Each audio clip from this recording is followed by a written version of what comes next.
नमस्कार, आपका स्वागत है आज की इस विशेष वीडियो में जिसमें हम बात करेंगे हिमाचल प्रदेश के सरकारी स्कूलों में मल्टीटास्क वर्कर की जो पद भरे जाने हैं, उसके आवेदन प्रक्रिया में हुए बदलाव को लेकर। और इसके साथ ही हम बात करेंगे वो आवेदन प्रपत्र को भरने संबंधी स्टेप बाय स्टेप सभी चरणों का। तो आइए शुरू करते हैं। सबसे पहले मैं आपको ये बता दूं कि अंकों में जो है वो नई नोटिफिकेशन जारी की गई है, यानी अंक तालिका में जो है वो बदलाव किया गया है। तो वो किस प्रकार से रहेगा, सबसे पहले उसे हम देख लेते हैं। और ये जो है वो हिमाचल प्रदेश के महामहिम राज्यपाल के द्वारा किया गया है। तो आप देख पा रहे हैं अपनी स्क्रीन पर। सबसे पहले जो स्कूल से दूरी के अंक हैं वो अब 8 अंक कर दिए गए हैं। ये बात ध्यान देने योग्य है। 8 अंक हो चुके हैं, जिसमें 1.5 किलोमीटर से यदि आपका स्कूल की दूरी कम है आपके घर से तो 8 अंक, 2 किलोमीटर के लिए 6, 3 के लिए 4, 4 के लिए 2, और यदि 4 किलोमीटर से बाहर आपका जो घर है वो पड़ता है स्कूल से तो उसके लिए आपको 0 अंक जो है वो लगाए जाएंगे। इसके बाद आप कहाँ तक पढ़े हैं, यदि आप 5वीं कक्षा तक पढ़े हैं तो 5 अंक, और यदि 8वीं तक पढ़े हैं तो 8 अंकों से जो है वो आपको वहाँ पर उसकी वेटेज मिलेगी। इसके साथ ही विधवा को और ऐसे व्यक्ति को जो बहुत ही दयनीय स्थिति में अपना जीवन जो है वो व्यतीत कर रहे हैं, या ऐसी महिला जिसको उसके पति के द्वारा जो है वो छोड़ दिया गया है, और ऐसा व्यक्ति जिसको कोई अपंगता है यानी जो डिसेबिलिटी के साथ है, जो दिव्यांग है, उसे भी 3 अंक दिए जाएंगे। ये तीनों कैटेगरीज को मर्ज कर दिया गया है, ध्यान दें। इसके लिए अलग से अंक अब नहीं रहेंगे। इसके लिए कुल 3 अंकों का जो प्रावधान है वो सरकार के द्वारा नई इस नोटिफिकेशन में कर दिया गया है। आगे है उन कैंडिडेट्स के लिए जिनकी परिवारों ने स्कूल के लिए ज़मीन दान की है, अब 5 अंक कर दिए गए हैं। एक बहुत बड़ा बदलाव, 5 अंक। और आगे है SC, ST, OBC और BPL। जी हाँ, ध्यान दें, यदि आपके पास IRDP है या SC, ST, OBC में से कोई भी प्रमाण पत्र है तो 3 और अंक आपके जो टोटल है उसमें जुड़ेंगे, और अंतिम जो 3 अंक हैं वो रहेंगे अनएम्प्लॉयड फैमिलीज़ के कैंडिडेट के लिए। यानी यदि आपके परिवार में कोई भी रोज़गार संपन्न व्यक्ति नहीं है तो 3 अंक विशेष रूप से उसके लिए आपको मिलेंगे, और कुल 30 अंकों की जो है ये पूरी की पूरी सीरीज़ अब रहने वाली है। उम्मीद करता हूँ आपको ये अच्छे से समझ आ गया होगा। अब बात करते हैं इस प्रपत्र को भरेंगे कैसे, यानी आवेदन कैसे करेंगे। आपके बहुत सारी क्वेरीज आती हैं, तो इस प्रकार का ये प्रपत्र रहेगा। पिछली जो मैंने आपको बताया उसके संबंधित यदि आपकी कोई क्वेरी हो तो आप कमेंट बॉक्स में लिख सकते हैं। मैं कोशिश करूंगा उसका आपको सही जवाब देने का। ये देखिए, अब बात करते हैं पार्ट टाइम मल्टीटास्क वर्कर भर्ती का आवेदन प्रपत्र कैसे भरें। सबसे ऊपर सेवार्थ अपने आप लिखा हुआ है।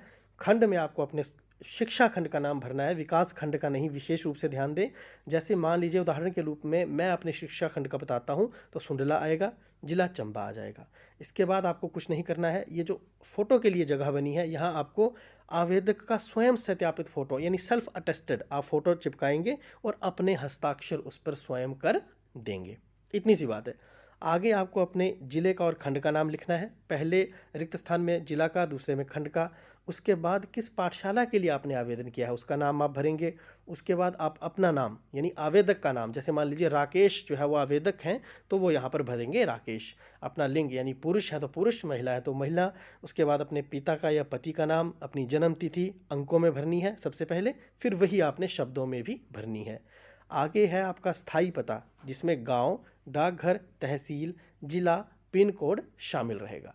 आगे आपका मोबाइल नंबर है, ये बहुत ज़रूरी है ताकि आपके साथ किसी भी प्रकार का कॉरेस्पॉन्डेंस यदि विभाग करना चाहे तो वो कर सके। आपका पत्राचार का पता भी आपको भरना है। इसके बाद आपको एक घोषणा पर हस्ताक्षर करने हैं जिसमें आप ये लिखा होगा कि उपरोक्त जो प्रदत्त जानकारी है वो आपके ज्ञान, विश्वास और प्रमाण पत्रों के अनुरूप सत्यपरक व विश्वसनीय है। दिनांक भरना न भूलें, और हस्ताक्षर के बाद अगली पृष्ठ पर आप चले जाएंगे जहां आपको एक सारणी देखने को मिल जाएगी जिसमें आपको 5वीं, 8वीं, 10वीं, 12वीं और स्नातक यानी ग्रेजुएशन तक के अपनी शैक्षणिक योग्यताओं को भरना है क्रमानुसार। जैसे 5वीं का आपने किस बोर्ड से की, 8वीं किस बोर्ड से की, उसमें कितने अंक आपको मिले 5वीं में, 8वीं में, और उसका प्रतिशत आपको भरना है कि 60% है, 50% है, जितना भी है। क्या आवेदक के परिवार का कोई सदस्य सरकारी नौकरी में है अथवा नहीं, यदि है तो हाँ, नहीं तो नहीं आप यहाँ पर लिखेंगे। आगे आपको ये बहुत ध्यान से भरना है। इसमें देखिए, सबसे पहले आपको भरना है अपने स्कूल की, आपके घर से स्कूल की दूरी। वो आपको भरनी है। और ये जो आपने भरनी है, इसका प्रमाण पत्र आप संलग्न करेंगे। ये प्रमाण पत्र जो है वो मैं आपको ऊपर ही बता देता हूँ कि ये जो प्रमाण पत्र है ये अब पटवारी के द्वारा नहीं जारी किया जाएगा। ये जो प्रमाण पत्र है वो जारी किया जाएगा अब पंचायत सचिव के द्वारा, ठीक है, जो कि आपकी पंचायत के पंचायत सचिव हैं उनके द्वारा किया जाएगा गांव के लिए। और एग्जीक्यूटिव ऑफिसर जो है वो जारी करेंगे शहरी क्षेत्रों के लिए, कार्यकारी अधिकारी जो हैं, यानी पंचायत सचिव पंचायतों के लिए, ग्रामीण क्षेत्रों के लिए जारी करेंगे और शहरी क्षेत्रों के लिए जो है वो कार्यकारी अधिकारी जो है वो जारी करेंगे। इसके बाद शैक्षणिक योग्यता को आपको भरना है। क्या आवेदक विधवा है, दरिद्र है, पति त्यक्ता स्त्री तो नहीं है, ये सारी जानकारी आपको हाँ या ना में ही भरनी है बस। और प्रमाण पत्र इसका संलग्न करना है। ये सब कुछ करने के बाद आपको फिर से एक बार अपने हस्ताक्षर करने हैं और दिनांक भर करके आवेदन कर देना है। आप सभी को बहुत बहुत शुभकामनाएं। उम्मीद करते हैं कि आप में से जो भी मोस्ट डिजर्विंग कैंडिडेट होंगे वो सरकारी स्कूलों की शोभा को बढ़ाएंगे। धन्यवाद। जय हिंद।